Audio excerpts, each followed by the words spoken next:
Welcome back. You know, menopause comes with a lot of changes, but what you're eating can really have an impact on how those changes actually feel. So Mairlyn is here to share the things menopausal women, we love our Mair. Menopausal women should and should not be eating. Mair, the biggest question of all, and the question on everyone's minds, is chocolate on the no-go list? Fine, that's the question on my mind. Is chocolate on the no list? Read my eyes. What was my eyes saying? Your eyes are saying no. My eyes are saying a hard maybe. Okay. Okay, so. I'll take it. I'll take it. I'll take a hard maybe. Let's talk about these things. Okay, so these are the common triggers, but they don't happen to everyone or not. They're all different. We're all different, okay? We all go through menopause differently. Yes. Caffeine is a big trigger. Yes. Coffee, I know, does it for you. 100%. Yeah. Tea, these guys did nothing for me. I mean, I was absolutely fine. I drink tea every morning. Yeah. Chocolate, because of the caffeine, sometimes has a trigger. So that's why I'm saying it's a hard maybe. So just, just try it, see what happens. I thought it was the sugar. Well, it's a combo. So, but everybody's different. I could eat sugar, didn't do anything for me. So I'm just saying that everyone's unique and you have to be in tune with your body to know. Yes. Okay? Well, you continue, and I'm just going to see if this is a trigger or not. I better just try some out. Think of it as a human experiment. I think this is really good. Okay, spicy food is a big trigger for a lot of people. Did nothing for me. Okay. But alcohol, specifically red wine, and we've talked about that. So and I went to vodka, but then eventually I just quit. Like I hardly drink at all. I do drink, but not often, and it made me feel better. So it's all about feeling good. Right? I'm down to just Fridays. I am down now to vodka. I went all throughout the Toronto International Film Festival having sparkling water. Oh my gosh, the clarity. I remembered all my conversations.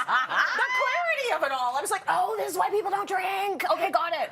All right, so these are the triggers. Those are common triggers. Common triggers. Okay, not always, right? Yeah, not always. All right. So what have you got here in terms of things we need to have in our systems? What should we be eating? Okay, so as the self-proclaimed queen of fiber, I'm always talking about fiber, but the reason is that as estrogen leaves the building, it takes away its protective qualities about reducing heart disease and osteoporosis. So as we lose our estrogen, we kind of, our chances of developing heart disease go up and meet men.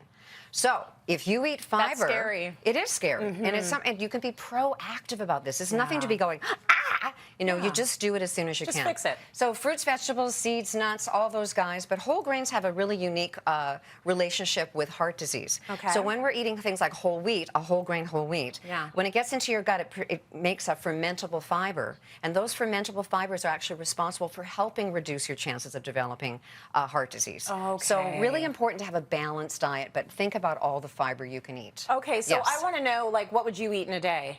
Well, give us some examples. Let's first give a nod to protein. Okay, nod to protein. Right. Okay, so I say many to most, and I'm going to go most because almost everybody I know in menopause or going through it never had enough protein. Yeah. And the math of it has changed. So it used to be a really little number, and now we're thinking that we're closer to, on average, 75 grams a day of protein. Okay. Now that's a lot for a lot of people. Okay, so here's what I eat in a normal day. This is like an example. Okay. Okay. So Greek yogurt in the morning has got more protein in than regular yogurt. Yeah. I've got my flaxseed and blueberries and whole grain toast. Yummy. That's about 25 grams. Lunch, beans, although I'm a big proponent of it, has only got about, it's not as much protein as we think, so pairing it with a milk or a soy milk. Nut milks don't have as much protein. Okay. So know that. One of these snacks would be about 8 grams of protein, but tons of fiber as well. Cheese and crackers, veggies and hummus. Exactly, and always and that. nuts. And that's going to complement that to give us the 25 grams. Okay. And then dinner, having